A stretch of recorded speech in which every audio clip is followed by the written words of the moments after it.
Hello everyone, in this tutorial we'll be showing you how to get Microsoft Authenticator QR code. So stick around to the end to understand how you can do this successfully.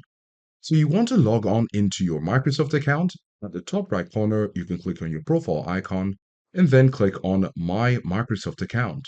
The next step to follow is to go over to the left side of your screen and click on Security.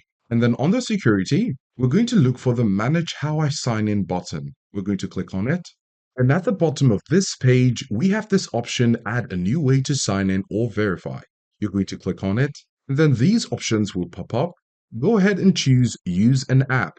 And right now, you have set up the Microsoft Authenticator app. Get the Microsoft Authenticator app to sign in with your phone, not your password. Now, of course, we have these options here. We're going to click on Set up a different Authenticator app. When we click on it, we will have this QR code. So this is how to get Microsoft Authenticator QR code. You can use this to set up your Microsoft Authenticator app on your mobile device. Let us know if this was helpful, and thanks for watching.